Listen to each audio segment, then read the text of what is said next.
Hola, buen día. Estamos en el episodio del podcast paradigmático sobre el tema de tecnologías. En esta oportunidad nos encontramos con el señor Sebastián Urquijo, que es licenciado en Psicología de la Universidad Nacional de Mar del Plata, doctor y profesor también de la Universidad Nacional de Mar del Plata, docente de Teorías del Aprendizaje y Psicología Cognitiva como titular de cátedra, investigador principal del CONICET, también director de la carrera de especialización en Psicología Educacional de la Universidad Nacional de Mar del Plata, docente de la carrera de especialización de la Universidad de La Plata, Favaloro, bueno, encargado de cursos de posgrado, ha dirigido proyectos de extensión, tesis.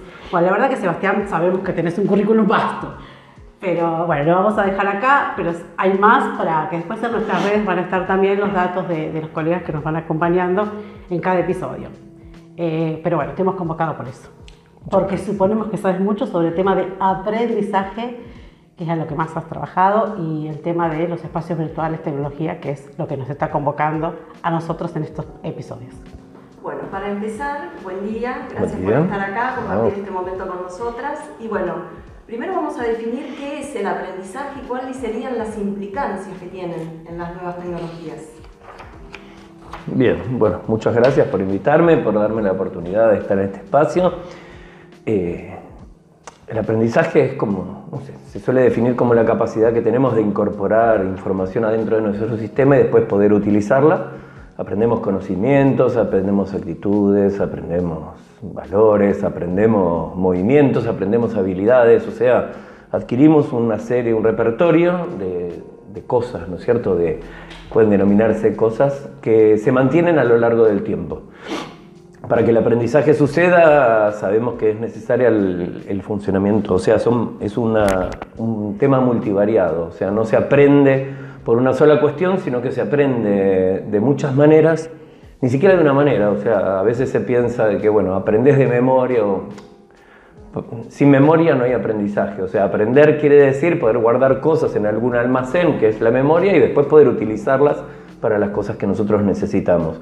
Entonces son necesarias la concurrencia de un montón de factores internos que son cognitivos, como la atención, la memoria, la motivación, el funcionamiento ejecutivo, la velocidad de procesamiento, la percepción, y también son importantes o tienen influencia en la capacidad de poder aprender los elementos del entorno, o sea, el tipo de contenido que vamos a aprender. No se aprende de la misma manera a jugar al tenis que a leer, digo. Cada tipo de contenido particular requiere de habilidades o de destrezas o de factores diferentes, y también interfieren mucho en los procesos de aprendizaje los factores, por ejemplo, ambientales, la temperatura, el ruido exterior, la iluminación, el nivel de activación del organismo, si tengo sueño, si no tengo sueño, claro, si comí bien, si no comí bien, las emociones, o sea, estar bajo un estado emocional interfiere con la capacidad de poder aprender, digamos, el consumo de medicamentos, de sustancias. Hay muchísimas cosas que hacen que aprender no sea una cosa sencilla. Si bien aprendemos, porque aprendemos naturalmente, nacemos aprendiendo y nos morimos aprendiendo. De alguna manera es un proceso continuo. El impacto de las nuevas tecnologías plantea un nuevo escenario, ¿no es cierto? Un nuevo escenario que no es nuevo, que hace muchísimo. Yo, como decías recién, soy doctor en educación, en el área de psicología educacional. Hace 35 años que trabajo en la cátedra de teorías del aprendizaje. Y siempre nos dedicamos de alguna manera a investigar o a evaluar sobre cómo se aprende o cuáles son los factores que intervienen en el aprendizaje.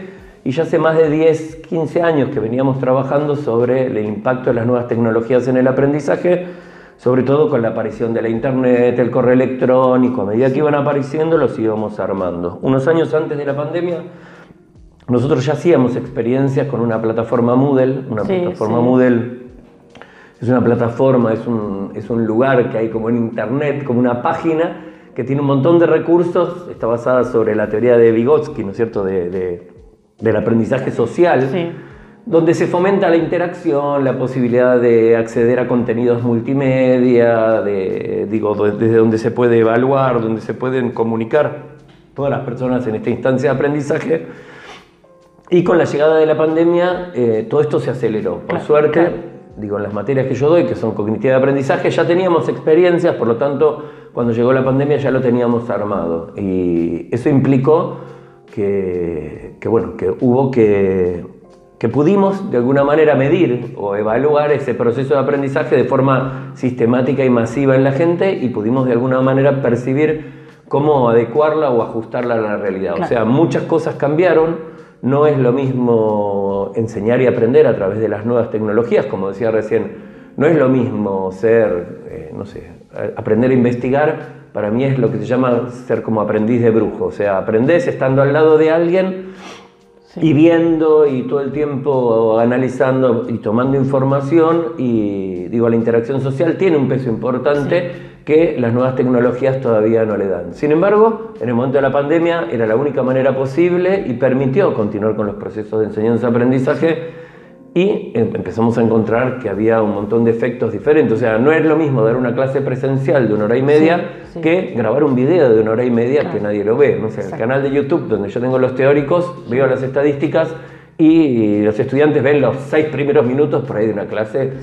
Nosotros las grabamos de 40 o de 35, ahora estamos pensando en grabarlas mucho más cortas. ¿Por qué? Porque enseñar utilizando las nuevas tecnologías no es aplicar lo que sabíamos sobre cómo enseñar poniéndole tecnología, sino que hay que pensar una nueva manera de enseñar y de aprender, claro. Se aprende diferente, no es sencillamente mirar un video de National Geographic y ya aprendiste, o mirar una clase teórica, además que realmente es aburrida, digamos. Cuando es presencial, uno puede variar el tono, uno puede interactuar con los presentes. La interacción. Hay un montón de cosas que intervienen en esa interacción social que son un factor que se pierde hoy todavía a través de las nuevas tecnologías, y además porque es difícil poder mantener la atención, durante mucho tiempo en una pantalla y poder continuar y seguir el hilo de la conversación, a pesar de que la pandemia y las condiciones del sistema educativo nos obligaron a tener que adaptarnos. Y cada día lo hacemos con más facilidad, o sea, conseguimos adaptarnos mejor a ese sistema, no todos ni todas, sino que claramente hay diferencias individuales con respecto a eso. Y ahí podríamos pensar cuáles son de estos escenarios virtuales las ventajas y las desventajas, porque por ahí lo que decíamos recién, por ahí se pierde la presencia del otro, lo que el otro puede preguntar, levantar la mano, cuando decíamos una clase, que lo virtual no lo tiene, pero tendrá otras ventajas. Yo pienso, una de las cosas más interesantes que para mí pasó fue que cuando estábamos en pandemia descubrimos que podíamos llevar la universidad a todos lados, o sea, ya no era necesario tener que vivir en Mar del Plata, o tener que asistir a una clase o tener un espacio físico, sino que una vez vencida la brecha tecnológica, porque ni todas ni todos tienen una computadora, una conexión de internet o un dispositivo, pero una vez que vos lo vencés, el acceso, si eso permite llevar la enseñanza y el conocimiento a todos lados. Me parece que eso es una ventaja que no tiene la presencialidad porque son recursos mucho más limitados. O sea, podríamos decir que es como una democratización en ese sentido. Yo creo que sí. Yo también tengo esa opinión, por eso te digo. Y tiene ventajas donde, por ejemplo, si yo grabo una clase y hay un video con una película o contenido multimedia, y hay un podcast y hay un texto y hay una guía orientadora y hay ejercicios de autoevaluación, permite que el aprendiz se autoadministre los estímulos de aprendizaje en los momentos en los cuales tiene motivación, en los momentos que tiene tiempo. Para las personas que no son estudiantes exclusivos o dedicados, que trabajan o que tienen una familia o que tienen otras ocupaciones, resulta como mucho más accesible, porque uno puede aprender en el momento en que uno tiene tiempo disponible y no en el horario que lo tenés que hacer. Eso constituye una ventaja. Sin embargo, es un aprendizaje mucho más autónomo. Sirve para quienes son aprendices autorregulados, o sea, quienes son capaces de planificar, organizar, se requieren un montón de habilidades, además de la fuerza de voluntad, la disciplina. Hay un montón de condiciones personales que hacen que no todos nos podamos adaptar de la misma manera a las nuevas tecnologías. O sea, sí existen personas que requieren a veces ya vemos lo que son como hijos e hijas del rigor, que tienen que ir todos los días de tal hora a tal hora y ponerse frente a una persona para aprender, porque cuando tienen que hacerlo por sí mismos, procrastinan, no terminan de organizarse, y el aprendizaje es como mucho más autónomo. Claro, ¿no? Ahí aparecieron condiciones también, como decimos, de la singularidad, ¿no? De la personalidad, que van a hacer que una modalidad pueda resultarle por eso está bueno a veces la mezcla, ¿no? ¿Cierto? Como algo virtual y algo presencial. Y depende de la edad. A ver, cuanto más chicos sos, necesitas más feedback y retroalimentación inmediata. O sea, para niños y niñas de jardín o de primeros grados de la educación primaria, es muy difícil poder utilizar estos sistemas. O sea, sí se pueden usar los recursos tecnológicos, pero no basarlos porque no tienen esa posibilidad ni esa capacidad de planificación o de organización. A medida que uno se va desarrollando, cuando alcanza la edad adulta, o sea, alrededor de los 16, 17 años, uno ya tiene condiciones de poder llevar adelante este aprendizaje autorregulado, ¿no es cierto? Que es un aprendizaje autónomo, independiente, donde uno busca información, donde intervienen factores motivacionales, afectivos, cognitivos. Pero bueno, aún cuando tengamos las posibilidades, adultos y adultas, tenemos diferencias individuales que hacen que algunos y algunas se puedan beneficiar mucho más de este tipo de sistemas o del uso de las nuevas tecnologías, y otras personas que todavía hoy no lo consiguen. O sea, no hay, como en todas las cosas, o sea, no hay una verdad absoluta, no es ni todo bueno ni todo malo, sino que, como decíamos hace un rato, las nuevas tecnologías no son ni buenas ni malas, no son ni mejoran ni empeoran, son lo que son, todo depende en cómo las usamos, las circunstancias en las cuales las utilizamos. Entonces, y además, porque todavía recién, si bien la pandemia nos obligó a usarlas de una manera masiva y empezar a analizarlas, la mayor parte de docentes no tuvo ninguna capacitación sobre cómo usarlas. La mayor parte de los y las docentes no tenían el equipamiento necesario, ni las condiciones necesarias, ni los conocimientos ni habilidades tecnológicas como para poder adaptar. Y ni hablar de las características pedagógicas, o sea, cómo preparar el material, las características del material, cómo transmitirlo, cómo evaluar, o cómo evaluar el propio proceso, ¿no es cierto?, de enseñanza y aprendizaje, y cómo transformarlo. Esto aceleró ese proceso y hoy en día hay muchos más avances y muchos más estudios sobre cómo utilizarlo de una manera más eficiente, o cuáles son las limitaciones que tienen los usos de las nuevas tecnologías. Cuando preparábamos esta reunión pensábamos si todas estas prácticas fomentan el aprendizaje colaborativo. No necesariamente. Digo, el aprendizaje colaborativo, yo creo que no, que el aprendizaje colaborativo hoy en día todavía se produce mucho más cuando hay presencia física, cuando vos estás en contacto con alguien, que es una de las cosas que se perdió. O sea, la experiencia de ir a la universidad, de sentarte al lado de compañeras y compañeros, de conocer gente, de interactuar, de sentir ese ambiente universitario desaparece. Estudiar solo en casa, por más que tengas un foro o un grupo, no es lo mismo que juntarte con personas. O sea, creo que esa es una de las cosas que le faltan a las nuevas tecnologías y que de alguna manera también le restan motivación al proceso de aprender, ¿no es cierto? No solo a las nuevas tecnologías, sino que asistimos a una revolución en educación donde el acceso inmediato a la información gracias a las nuevas tecnologías hace que de alguna manera todo nuestro sistema educativo esté en crisis, porque se basa en un aprendizaje enciclopedista donde vos aprendés mucha información y ahí es inútil aprender información. ¿Para qué? ¿Para qué voy a gastar recursos si la información está disponible al segundo? Entonces no deberíamos enseñar más información, o sí, es un debate que nos tenemos que dar. Sí deberíamos enseñar más estrategias de manejo de la información o de poder determinar cuál información es confiable y cuál no. O sea, ¿cómo haces para darte cuenta de qué información podría ser verdadera o no?